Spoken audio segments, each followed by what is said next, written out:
आज अपन उपराष्ट्रपति पढ़ेंगे। ठीक है,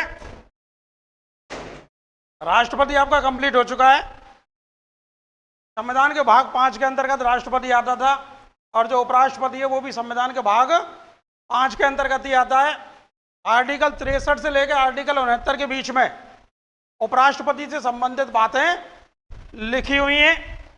एक एक करके अपन को उनके बारे में पढ़ना। देखो, उपराष्ट्रपति का जो मूल कार्य है वो सीधा सीधा सा ये है कि वो राज्यसभा की अध्यक्षता करता है सभापति के रूप में। बोलू, बोले कर मत। उपराष्ट्रपति का जो मूल कार्य है ना वो है राज्यसभा की अध्यक्षता करना। क्लियर? और उसी के लिए उसको वेतन भी दिया जाता है, ये भी ध्यान रखना। जब भी आपसे कभी पूछा जाए कि उपराष्ट्रपति का वेतन कितना होता है तो शून्य। कितना होता है? उपराष्ट्रपति को जो वेतन दिया जाता है वो राज्यसभा के सभापति के रूप में दिया जाता है। क्लियर? अगर कभी कभार ऐसी परिस्थिति बन जाए कि राष्ट्रपति का पद खाली पड़ा है या खाली हो गया किसी भी कारणवश, तो ऐसी स्थिति में आपको पता है कि जो उपराष्ट्रपति है वो कार्यवाहक राष्ट्रपति के रूप में कार्य करता है और वो सारी शक्तियां जो राष्ट्रपति के पास होती हैं वो उस समय कार्यवाहक राष्ट्रपति के पास आ जाती हैं।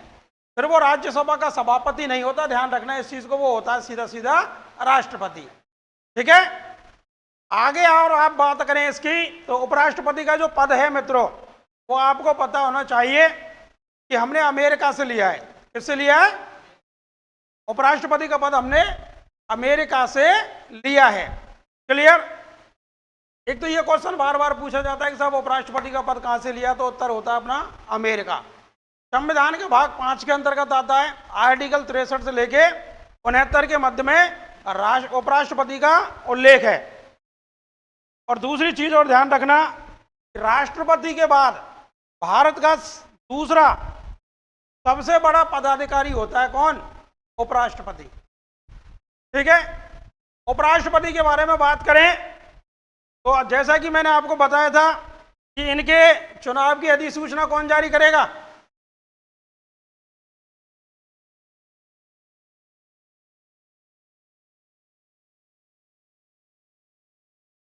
चुनाव आयोग करता है, महासचिव करता है।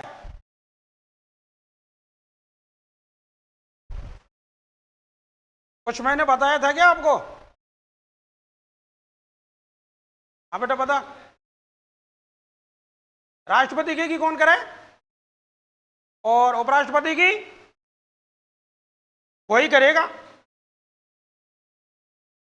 क्लियर?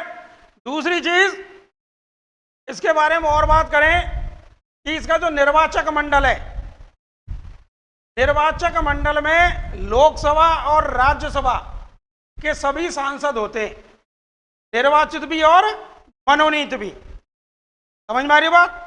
विधानसभा और विधान परिषद के लोग नहीं होते उपराष्ट्रपति के किसमें? मतदाताओं में। ध्यान रखना, जो वोट डालेंगे उपराष्ट्रपति के लिए वो सिर्फ लोकसभा और राज्यसभा के एमपी ही डालेंगे और दोनों प्रकार के एमपी डालेंगे, निर्वाचित भी और मनोनीत भी। जबकि राष्ट्रपति के चुनाव में मनोनीत जो थे उनको वोट डालने का अधिकार नहीं था, लेकिन उपराष्ट्रपति के चुनाव में मनोनीत को भी वोट डालने का अधिकार होता है। क्लियर? कार्यकाल 5 साल का है। कितने साल का है? 5 साल का। ठीक, शपथ कौन दिलाएगा?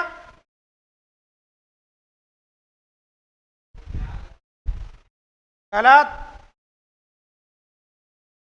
उपराष्ट्रपति को शपथ राष्ट्रपति ही दिलाएगा, ध्यान रखना।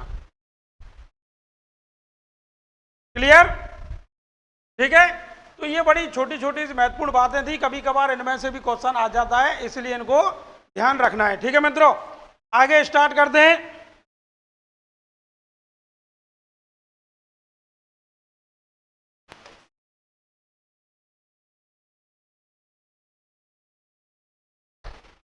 उपराष्ट्रपति तो बिल्कुल ही ना देख रहा हूं।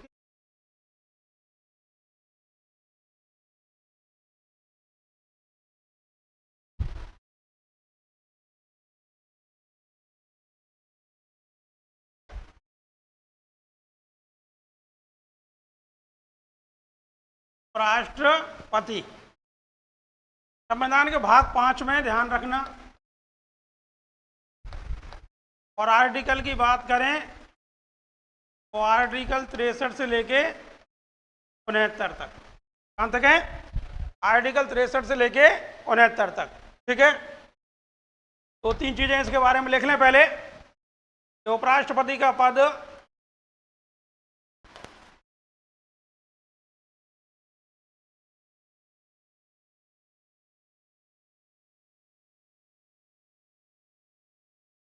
अमेरिका से लिया गया है।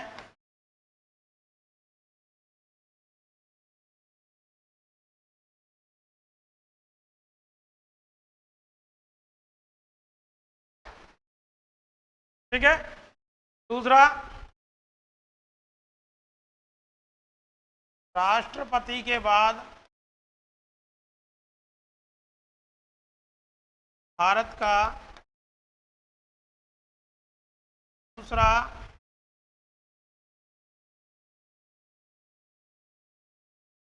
सबसे बड़ा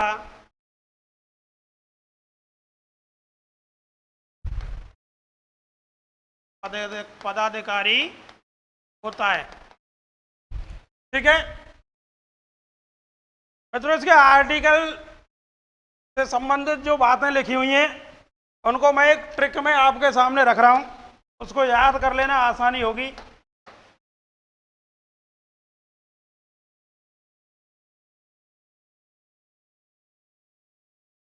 और वो ट्रिक कौन सी है तो ध्यान रखना, ज्यादा लंबी ट्रिक नहीं है। उसरा निका चूस, बस इतनी सी ट्रिक है। उसरा निका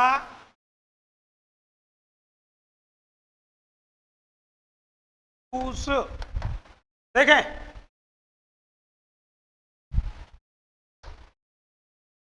ये तो है आर्टिकल 63, ये है 64, ये है 65, ये है 66, ये 67, ये 68 और ये 69। क्या क्या बातें इसमें लिखी हुई हैं एक बार वो देख लें। आर्टिकल 63 में लिखा हुआ है कि भारत का एक उपराष्ट्रपति होगा। क्या लिखा हुआ है? भारत का एक उपराष्ट्रपति होगा। इट मीन्स उपराष्ट्रपति के पद का उल्लेख है आर्टिकल 63 में। क्लियर? दूसरा, आर्टिकल 64 की बात करें, नीचे ला रहा हूं इसको उतार के।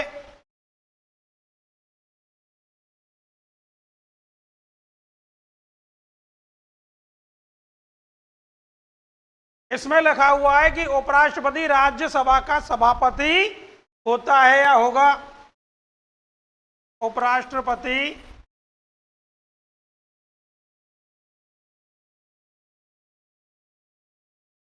राज्यसभा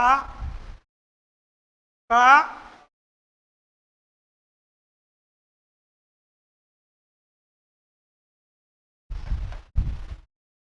सभापति होता है। ठीक है, इसके बाद आर्टिकल 65 की बात करें तो इसमें लिखा हुआ है कि उपराष्ट्रपति कार्यवाहक राष्ट्रपति के रूप में कार्य करेगा या कर सकता है।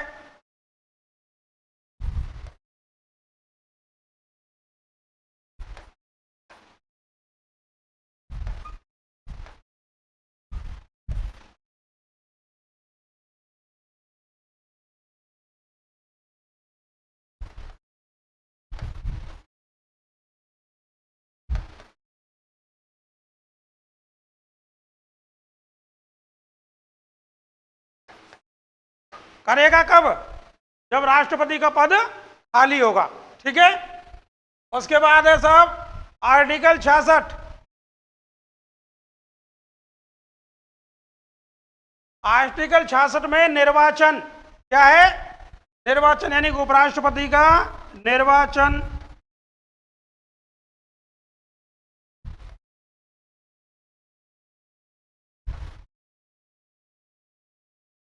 क्लियर? उसके बाद है तुम्हारा आर्टिकल 67। 67 में कार्यकाल दिया हुआ है। क्या दिया हुआ है? उपराष्ट्रपति का कार्यकाल सामान्यतः 5 वर्ष होता है।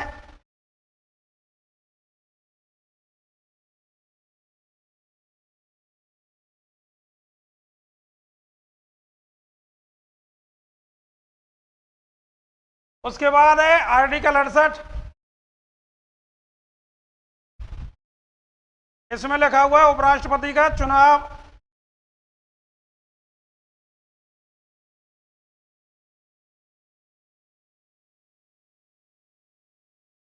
और आर्टिकल 69 में उपराष्ट्रपति की शपथ।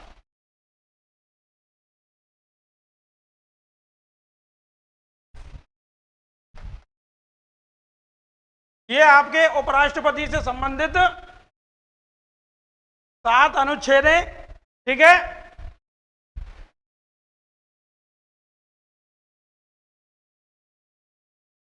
जल्दी नोट कर लें।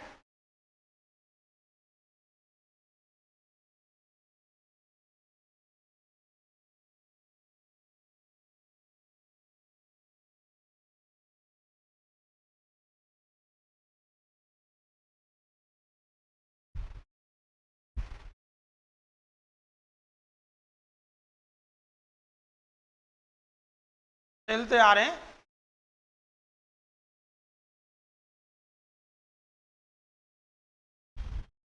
हटा दो,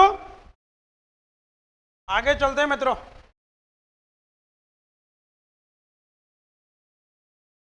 क्लास 11वीं 12वीं है।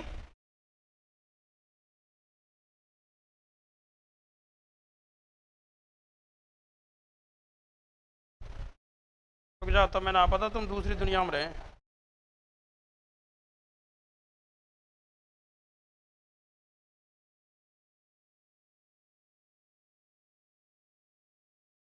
बारहवीं क्लास है ये।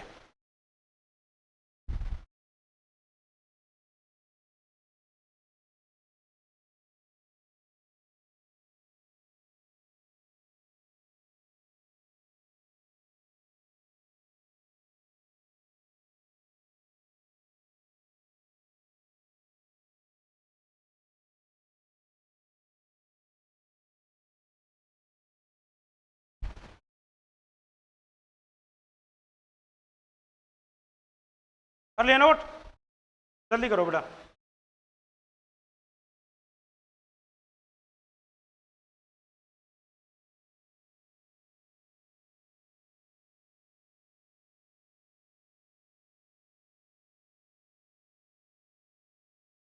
आगे एक दो चीजें नोट डाल के लिखें जरा।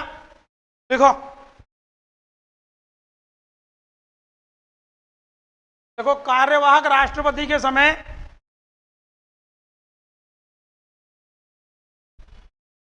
कार्यवाहक राष्ट्रपति के समय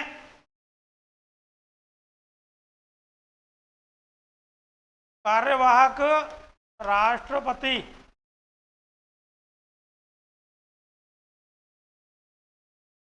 के समय उपराष्ट्रपति राज्यसभा की अध्यक्षता नहीं करता।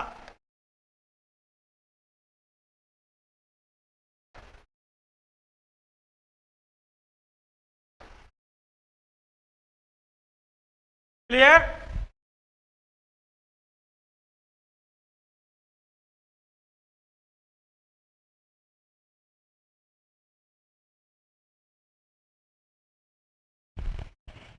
दूसरी चीज लिखें, कार्यवाहक राष्ट्रपति के समय, ऐसे लिखें, कार्यवाहक के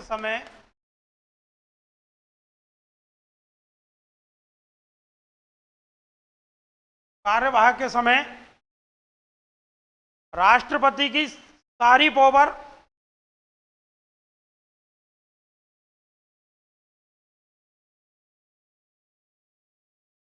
की सभी शक्तियां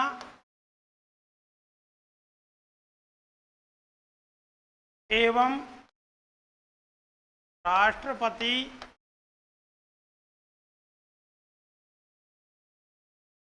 का वेतन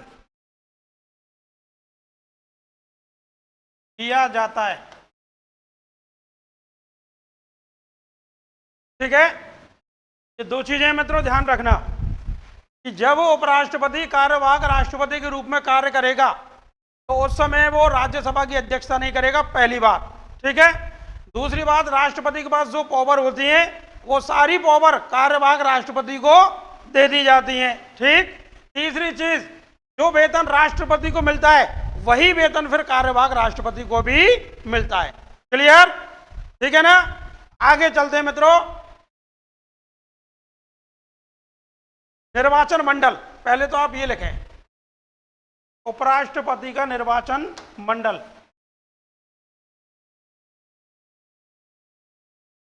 उपाध्यक्ष जो होता है ना राज्यसभा का, वो करता है बेटा फिर। ठीक है,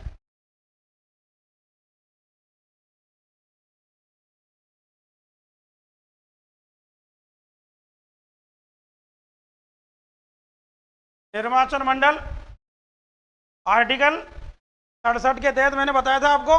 ठीक है, सॉरी 66 आर्टिकल 66 के अंतर्गत। अब देखें इसके निर्वाचन मंडल में कौन कौन है। अभी आपको मैंने बताया था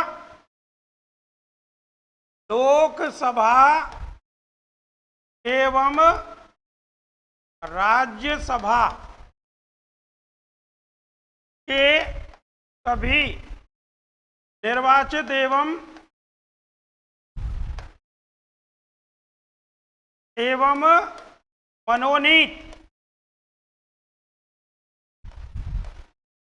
मनोनीत सदस्य। क्लियर?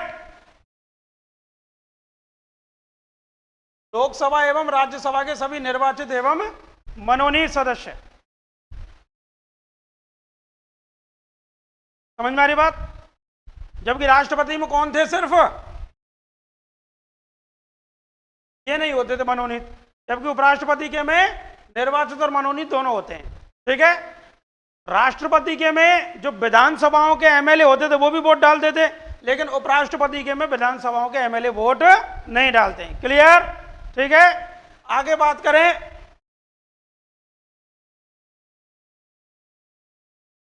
निर्वाचन मंडल के बाद इनकी जो निर्वाचन पद्धति है, क्या है? निर्वाचन पद्धति।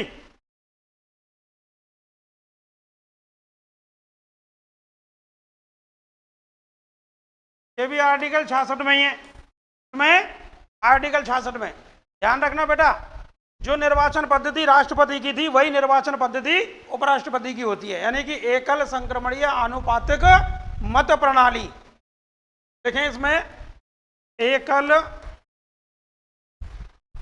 संक्रमणीय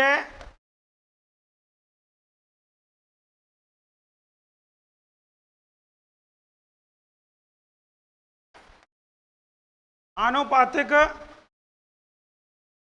मत प्रणाली। एकल संक्रमणीय आनुपातिक मत प्रणाली, और जीतने के लिए वही है 50+1। ठीक है ना, तो लिख लेना, जीतने के लिए 50%+1 मत चाहिए। ठीक है, यानी कि 51% मत, कितने? 51% मत, तभी जीता हुआ माना जाएगा। क्लियर? उसके बाद आती है शर्तें।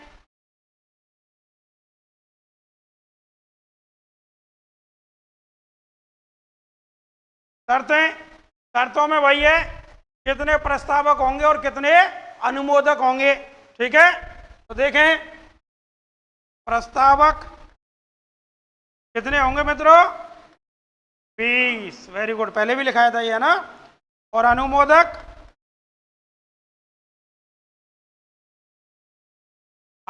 भी कितने होंगे? 20। और जमानत राशि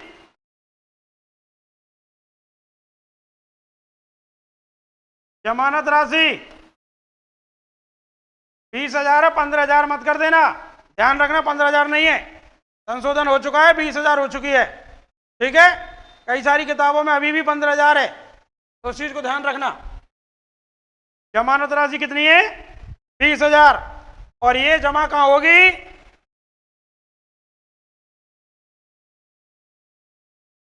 RBI, reserve bank of India, या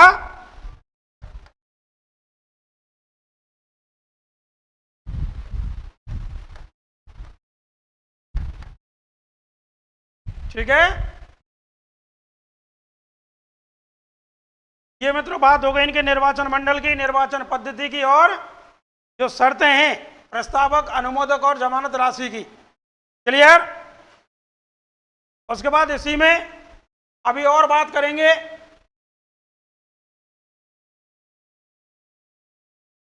चलें आगे।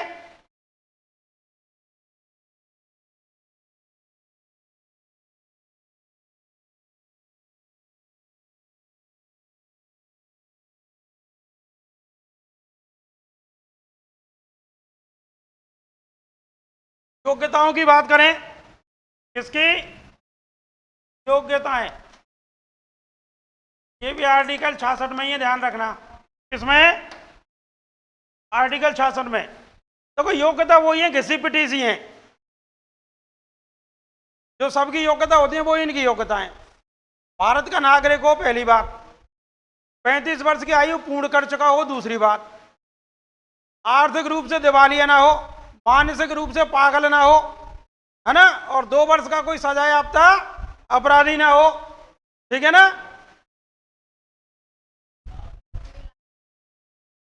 लाभ के पद में ना हो, वेरी गुड।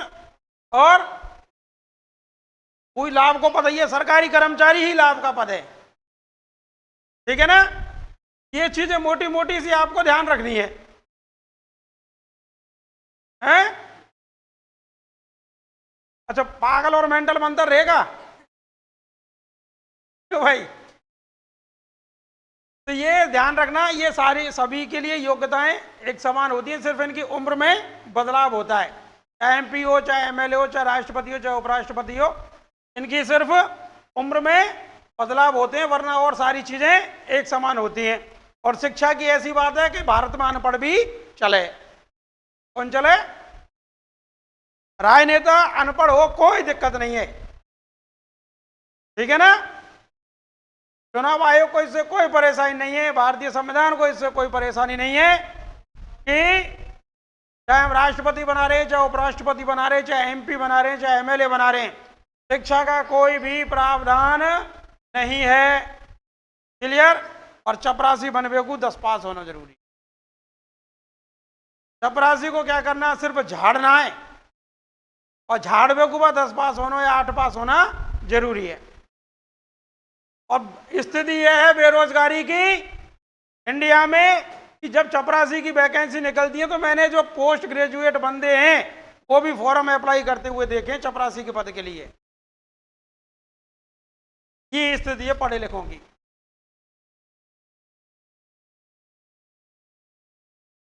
संविधान के खिलाफ बात हो जाएगी, लेकिन एक कड़वी बात बता रहा हूं मैं आपको, कड़वी सच्चाई इंडिया की। जो बहुत ज्यादा पढ़े लिखे होने कि 80-90% बनी है थ्रू आउट, वो धक्का दे दूं कि भाई साहब मुश्किल तो बाबू लगे। और ये मानसिकता है, पढ़ लगा क्या? पढ़ लगा था, ये मानसिकता है, वो बाबू बन जाता है। ठीक है? बात है कम परसेंटेज वाला है, वो धक्का मुक्की खा के पढ़ लिख के टीचर बीचर बन जाए, पुलिस में लग जाए, छोरा फौज में लग जाए। बात है कम जो पढ़ो लिखो है वो घिस घिस के 5-7 साल 10 साल आरएएस बन जाए। और जो 30% या 40% का स्टूडेंट रहा है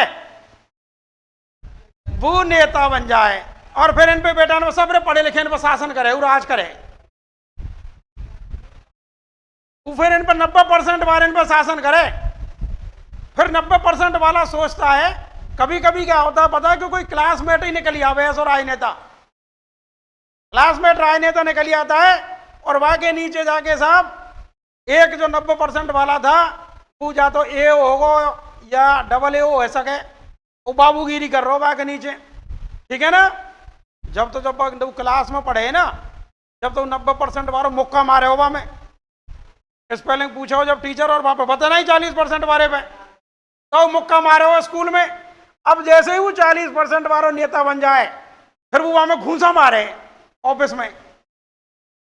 समय सबका बदलता ही इंडिया है, ठीक है। तो कुल मिला के देखो, शैक्षिक योग्यता होनी चाहिए, बहुत जरूरी है भाई। हमारे संविधान की अगर अपन माने तो संविधान तो यह कहता है कि देश को सरकार चलाती है और सरकार को मतलब है राजनेता। अब वो राजनेता है बिल्कुल अंगूठा टेक, कैसे देश से चला लेगा भाई। तो कम से कम बता रहा हूं, एमपी के लिए पीएचडी शैक्षिक योग्यता कम से कम पीएचडी होनी चाहिए एमपी के लिए, किसी भी क्षेत्र विशेष में ऐसे व्यक्ति को योग्य माना जाना चाहिए एमपी के, जिसने पीएचडी कर रखी है।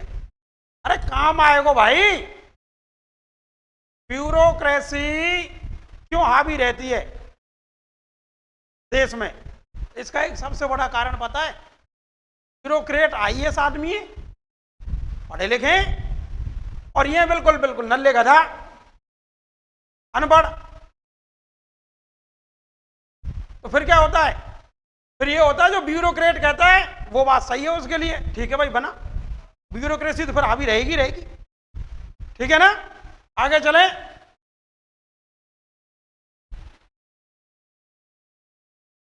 योग्यताओं में लिख लो, आप लिखना चाहो तो भारत का नागरिक हो लिखो।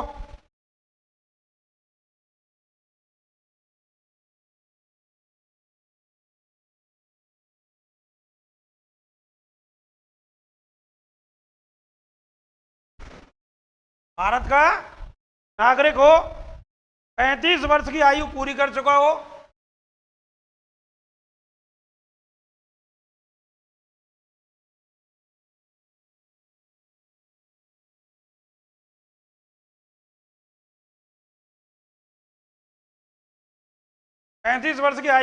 पूरी कर चुका हो, पागल ना हो, दिवालिया ना हो,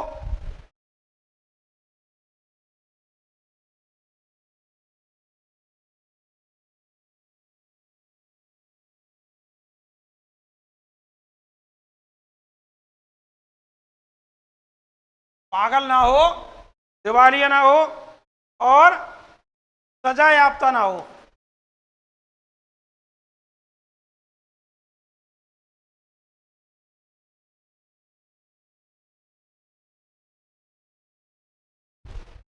ठीक है।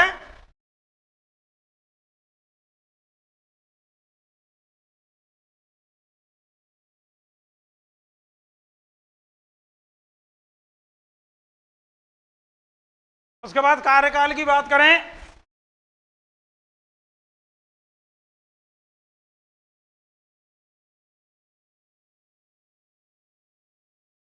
कार्यकाल कितना? 5 वर्ष। कितना होता है उपराष्ट्रपति का कार्यकाल? 5 वर्ष, ठीक है। और कब से? शपथ ग्रहण से बेटा। कब से? जिस दिन उन्होंने शपथ ली उपराष्ट्रपति के पद की, उसके 5 साल तक वो उपराष्ट्रपति रहेंगे। क्लियर? उसके बाद है हटाने की प्रक्रिया, यानी कि महाभियोग।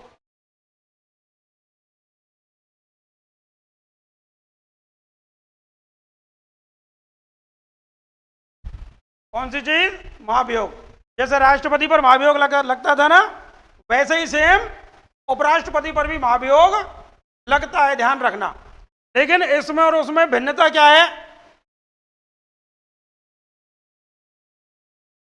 राष्ट्रपति का जो महाभियोग प्रस्ताव था वो किसी भी सदन में लाया जा सकता था, यही बोला था, यही पढ़ा था। लेकिन जब उपराष्ट्रपति को हटाने का महाभियोग लाया जाएगा तो वो ध्यान रखना राज्यसभा में लाया जाएगा। किसमें लाया जाएगा? और जो महाभियोग प्रस्ताव लाया गया उसके 14 दिन बाद राज्यसभा के द्वारा उसे प्रभावी बहुमत से पास करना पड़ेगा, ठीक है। उसके बाद वो लोकसभा में जाएगा और लोकसभा उसको अगर साधारण बहुमत से भी पास कर दे तो उसी दिन से उपराष्ट्रपति हटा हुआ मान लिया जाता है। क्लियर? ठीक है। जबकि वहां पर दोनों ही सदनों में 2/3 बहुमत था। कितना था? यहां पर कितना है? एक में 2/3 है राज्यसभा में, और लोकसभा में साधारण बहुमत से भी काम चल जाता है। क्लियर? देखें आगे इसमें लिखें इसकी प्रक्रिया। महाभियोग कारण जो है, कारण क्या होगा? तो कारण का संविधान में उल्लेख नहीं है।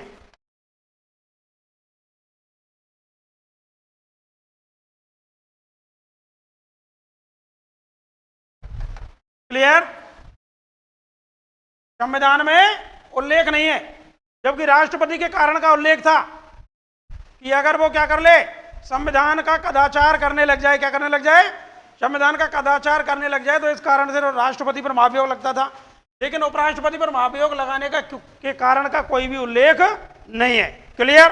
अब इसमें एक चीज ये इंपॉर्टेंट है,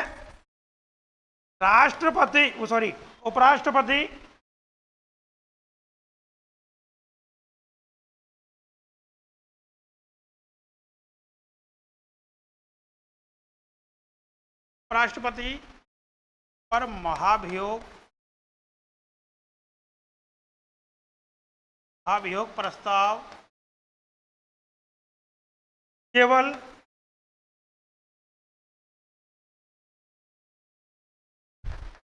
राज्यसभा में लाया जा सकता है। राज्यसभा में, जबकि राष्ट्रपति की बात कर रहे थे तो वो किसी भी सदन में लाया जा सकता था। ठीक है ना? लेकिन जब उपराष्ट्रपति की बात करेंगे तो सिर्फ राज्यसभा में लाया जाएगा। क्यों? क्योंकि राज्यसभा के ही पदेन सभापति हैं। क्लियर? आगे देखें, 14 दिन के नोटिस के बाद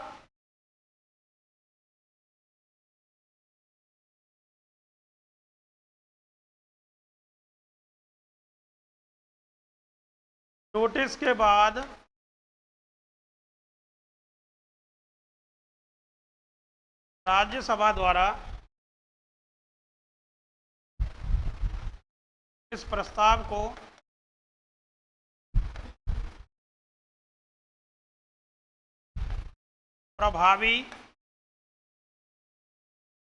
प्रभावी बहुमत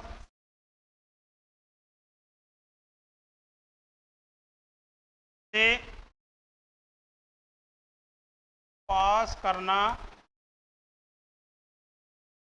होता है। उसके बाद लोकसभा से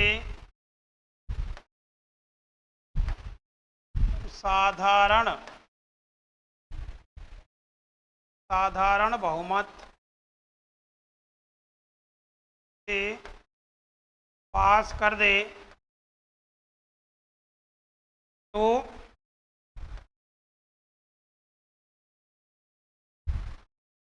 राष्ट्रपति हटा हुआ मान लिया जाता है। हटा हुआ मान लिया जाता है। तो ये उपराष्ट्रपति पर महाभियोग की प्रोसेस है।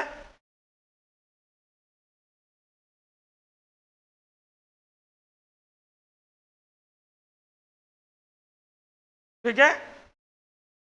अब एक मोटी सी चीज और ध्यान रखना कि जब उपराष्ट्रपति के महाभियोग प्रस्ताव पर चर्चा हो रही होती है तो उस समय जो उपराष्ट्रपति हैं वो राज्यसभा के पदेन सभापति नहीं होते। क्लियर?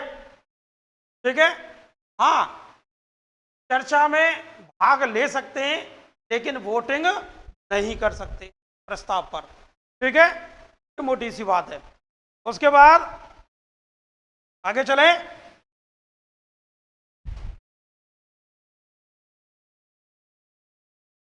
ठीक है भाई।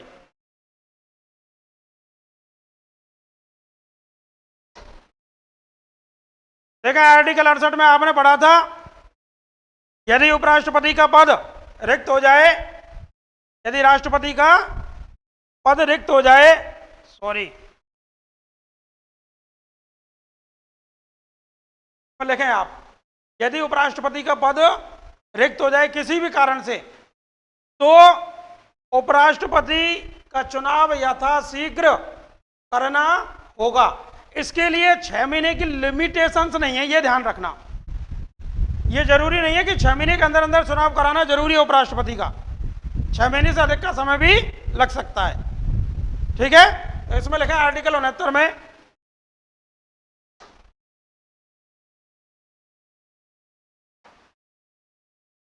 आर्टिकल 68 में लिखें पहले,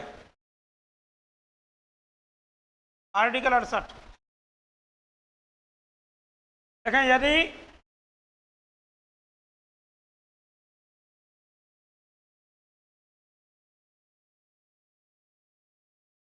राष्ट्रपति का पद रिक्त हो जाए तो यथाशीघ्र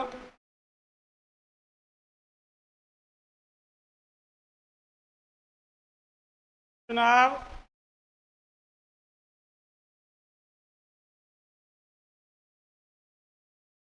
का उल्लेख है, लेकिन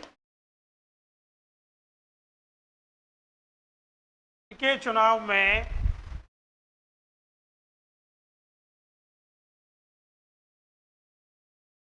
इनके चुनाव में 6 महीने की बाध्यता नहीं है।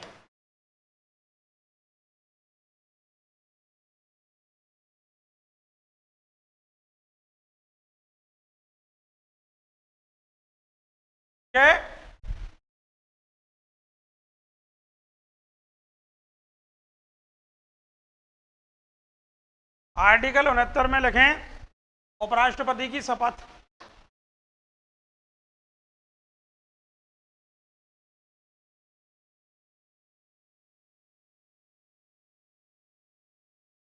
कौन दिलाता है? तो राष्ट्रपति दिलाता है, दिलाता है।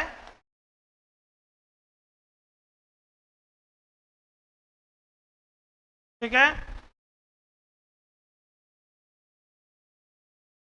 आर्टिकल 70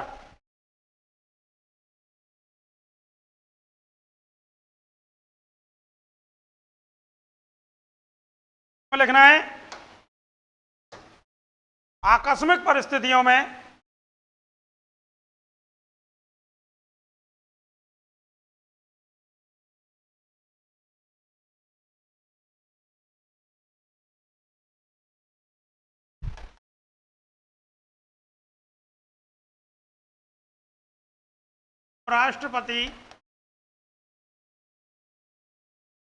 राष्ट्रपति के कार्यों का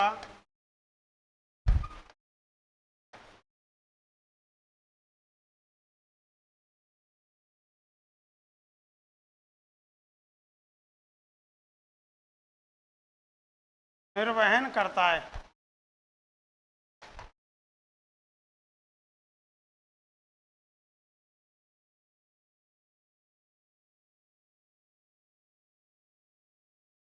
राष्ट्रपति छुट्टी हो या विदेश चला जाए, कुछ भी हो जाए, तो उस समय ध्यान रखना, मैंने आपको बताया था कि राष्ट्रपति के पद खाली नहीं रह सकता, तो उपराष्ट्रपति फिर उसके कार्यों का क्या करेगा? निर्वहन करेगा। ठीक है, आर्टिकल 71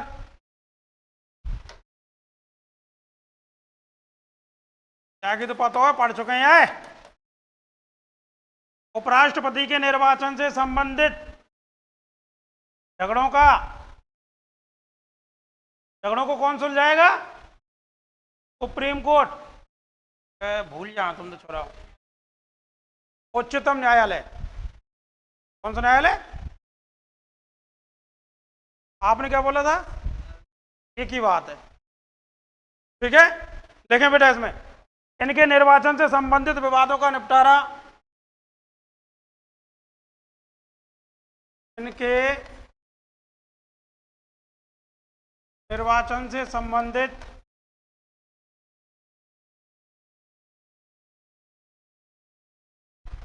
विवादों का निपटारा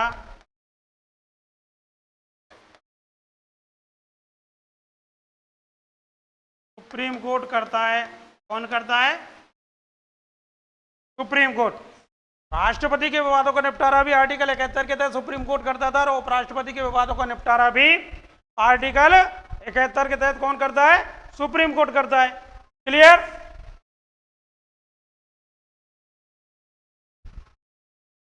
आगे लिखें आर्टिकल 97 आर्टिकल 97 वेतन।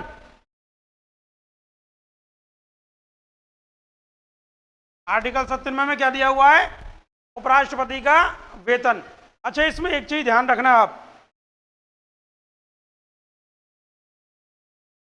यहां पर आर्टिकल 97 में देखो सभापति के वेतन का भी उल्लेख है, उपसभापति के वेतन का भी उल्लेख है, लोकसभा अध्यक्ष के वेतन का भी उल्लेख है,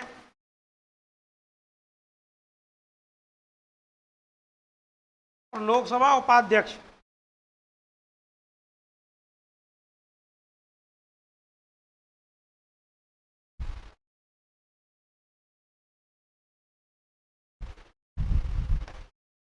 इन चारों के वेतन का उल्लेख किसमें? आर्टिकल 97 में। ये ध्यान रखना, ठीक है? और जब भी वेतन दिया जाएगा तो किससे दिया जाएगा?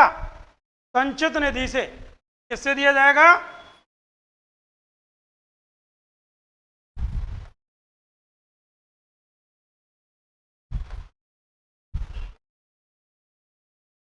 संचित निधि से वेतन दिया जाता है, ठीक है? उसके बाद एक और चीज इसमें नोट डाल के याद रखनी है कि उपराष्ट्रपति का वेतन शून्य होता है।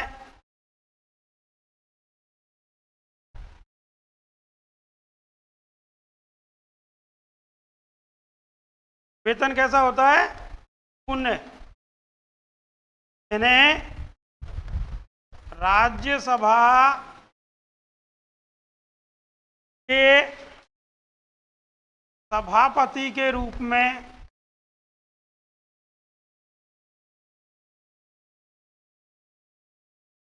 वेतन दिया जाता है।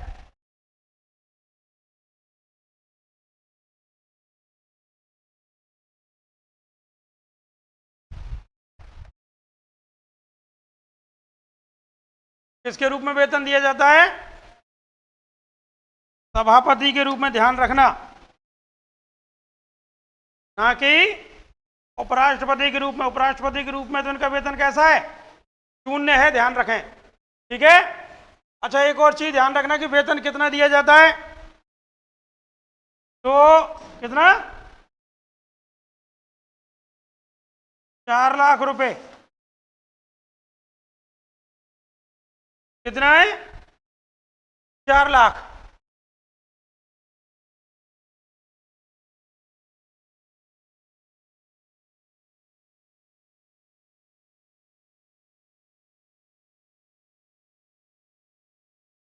है? हाँ, प्रति महीना है। और का कोई 5 साल में देगी?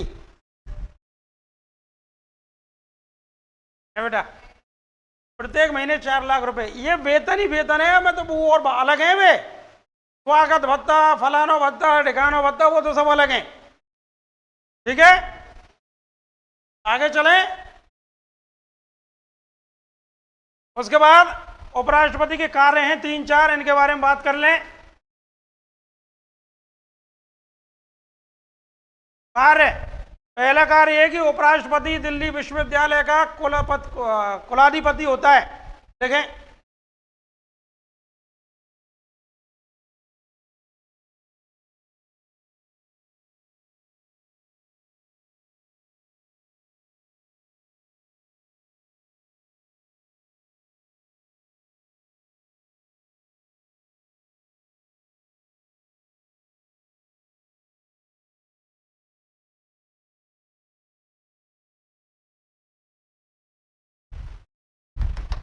कौन होता है? ये दिल्ली विश्वविद्यालय का कुलाधिपति होता है। पहला काम, उससे संबंधित कार्य इसको करने पड़ते हैं। दूसरा है, उपराष्ट्रपति को राज्यसभा में निर्णायक मत देने का अधिकार है।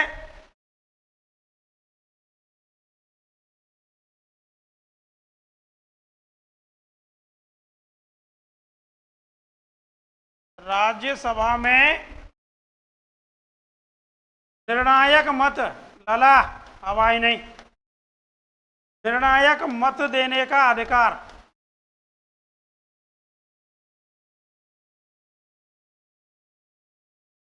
मान लीजिए किसी प्रस्ताव पर वोटिंग हुई और वहां पर वोटों की संख्या हो गई 50-50, तो ऐसी स्थिति में जो उपराष्ट्रपति है वो अपना निर्णायक मत दे सकते हैं।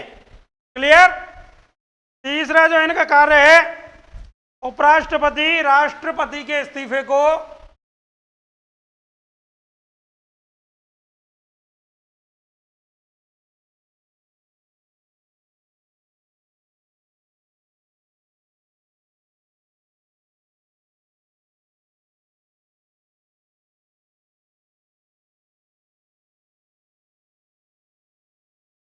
लोकसभा अध्यक्ष के पास भेजते हैं।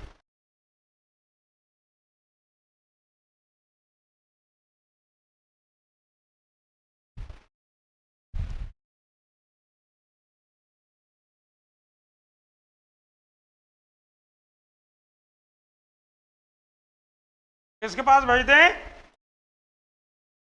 ये क्वेश्चन पूछा गया था एक बार, और ये कहीं भी नहीं लिखा हुआ किसी भी किताब में, है ना। और ये शायद मेरे हिसाब से सेकंड ग्रेड के एग्जाम का क्वेश्चन है, आरएएस का क्वेश्चन है। ये 2011-12 में पहली बार पूछा गया था कि राष्ट्रपति उपराष्ट्रपति को अपना इस्तीफा देता है, ठीक है, तो उपराष्ट्रपति उस इस्तीफे को कहां भेजता है? आप लोगों का क्या लिख रहे हो? राष्ट्रपति अपना इस्तीफा देगा उपराष्ट्रपति को, उपराष्ट्रपति फिर उसको कहां भेजेगा? लोकसभा अध्यक्ष के पास। ऐसा क्यों होता है? ऐसा क्यों होता है? लोकसभा को भी पता चल जाए कि भाई राष्ट्रपति ने इस्तीफा दे दिया है, क्योंकि वोटिंग वो भी तो करते हैं, लोकसभा वाले भी तो वोटिंग करते हैं राष्ट्रपति के लिए, उनको भी पता होना चाहिए, ठीक है ना। तो ध्यान रखना इस चीज को। मित्रों, ये था आपका उपराष्ट्रपति, जो कि कंप्लीट हो चुका है। उसके बाद अपन बात करेंगे मंत्रिपरिषद की। किसकी? मंत्रिपरिषद की, यानी कि भारत की मंत्रिपरिषद। क्लियर? आगे चलें, इसमें पढ़ेंगे तो इसको कल, लेकिन थोड़ा सा सुन लो इसके बारे में। सेंट्रल मंत्रिपरिषद की बात कर रहे हैं हम। का जो उल्लेख है वो आर्टिकल 74 में होता है। किसमें होता है? आर्टिकल 74 में। आपको पता होना चाहिए मित्रों कि राष्ट्रपति अपनी सलाह के लिए मंत्रिपरिषद का गठन करता है, और आर्टिकल 74 के तहत करता है। के तहत करता है, ठीक है।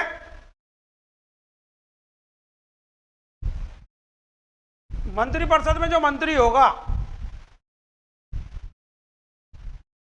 वो सांसद होगा, कहने का मतलब ये है। वो बंदा लोकसभा से भी हो सकता है और वो बंदा राज्यसभा से भी हो सकता है। क्या मंत्री बनते समय किसी व्यक्ति का सांसद होना जरूरी है? यस या नो? यस या नो? यस यस बोल रहे हो क्या? ऐसा नहीं है। किसी व्यक्ति को हम मंत्री बना रहे हैं तो उस समय उसका सांसद होना जरूरी नहीं है, लेकिन यह ध्यान रखना कि जिस दिन हमने उसको मंत्री बनाया उस दिन से 6 महीने के अंदर अंदर उसको सांसद बनना पड़ेगा, जब वो लोकसभा से चुनाव लड़ के आए या राज्यसभा से। समझ में आ गई बात? अगर वो 6 महीने के अंदर अंदर सांसद नहीं बनता है तो उसको मंत्री पद से हटा दिया जाएगा। तो मंत्री बनते समय जरूरी नहीं है कि कोई व्यक्ति सांसद हो। प्रधानमंत्री बनते समय भी जरूरी नहीं है, तो मंत्री की बात कर रहे हैं। लेकिन 6 महीने के अंदर अंदर किसी भी सदन की सदस्यता उसके पास होनी चाहिए, वरना उसको पद से हटा दिया। मंत्रिपरिषद में 3 प्रकार के मंत्री होते हैं बेटा। कितने प्रकार के? कैबिनेट मंत्री, राज्य मंत्री और उपमंत्री। कैबिनेट मंत्री वो बंदे होते हैं जो किसी मंत्रालय के हेड होते हैं और वो अपने मंत्रालय से संबंधित फैसले लेने के लिए स्वतंत्र होते हैं। क्लियर? राज्य मंत्री जो है वो कैबिनेट मंत्री की हेल्प के लिए लगाया जाता है। किसके लिए? लेकिन राज्य मंत्रियों में 2 प्रकार के राज्य मंत्री होते हैं, ये चीज जरूर ध्यान रखना। ठीक है? एक तो स्वतंत्र प्रभार वाले, कैसे? और एक साधारण राज्य मंत्री। स्वतंत्र प्रभार वाला जो राज्य मंत्री है वो एज ए कैबिनेट मंत्री होता है, ध्यान रखना, क्योंकि इस बंदे को किसी मंत्रालय का स्वतंत्र प्रभार दिया जाता है। कैसा? स्वतंत्र प्रभार दिया जाता है। तो ये जिस मंत्रालय का मंत्री है उस मंत्रालय के फैसले लेने के लिए स्वतंत्र होता है, जैसे कि ये था। क्लियर? तो ये इसकी औकात स्वतंत्र प्रभार वाले राज्य मंत्री की औकात किसके बराबर होती है? कैबिनेट मंत्री के बराबर। दूसरा, ये जो राज्य मंत्री है ये इस कैबिनेट मंत्री की सहायता के लिए होता है। उसके बाद उपमंत्री है, ये भी कैबिनेट मंत्री की सहायता के लिए ही होता है। क्लियर? अब कुछ सालों से एक पद और सृजित हुआ है, उसका नाम है संसदीय सचिव।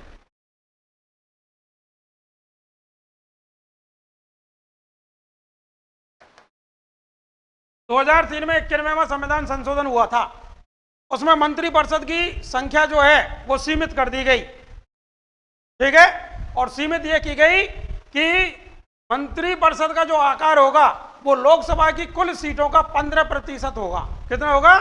15%। तो अपन अगर मंत्रिपरिषद की बात करें तो हमारे भारत की मंत्रिपरिषद में 82 मंत्री हो सकते हैं टोटल। कितने? ठीक है? अब उसके बाद मंत्री बनने की चाह रखने वाले तो बहुत सारे हैं, तो उनको शांत कराने के लिए क्या किया जाता है? उनको संसदीय सचिव बना दिया जाता है। क्या बना दिया जाता है? संसदीय सचिव बना दिया जाता है। पर भाई तू संसदीय सचिव बन जा, खुश है भाई, खुश। समझ में आ रही बात? ठीक है? इसकी जो सैलरी है 1 लाख रुपए, 70,000 रुपए, 60,000 रुपए और 60,000 रुपए, क्योंकि ये इसकी औकात इसके बराबर होती है, ध्यान रखना। सामना कर रहा हूं, बड़ा आदमी है। ठीक है ना? तो ये मित्रों आज का अपना चैप्टर था उपराष्ट्रपति का, वो कंप्लीट हो चुका है। कल से मंत्रिपरिषद पढ़ेंगे, थोड़ा सा आपको इसके बारे में बता दिया है। पढ़ते रहो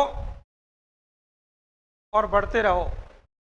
पढ़ते रहोगे तो आगे बढ़ोगे, वरना ग्रोथ रुक जाएगी। ना पढ़ेंगे तो ग्रोथ रुक जाएगी, वहीं की वहीं सीमित हो जाएंगे। अब वो कहानियां, वो जो कहावतें थी ना, वो बहुत पुरानी है गई।